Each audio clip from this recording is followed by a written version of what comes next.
জগত কাৰণ ব্ৰহ্মাবৰে কৰে যাহাৰ শৰণ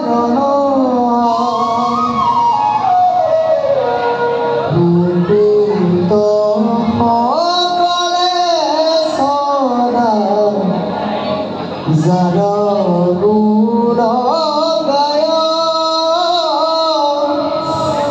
ফেৰ গুৰু শৰণত প্ৰণাম সদায়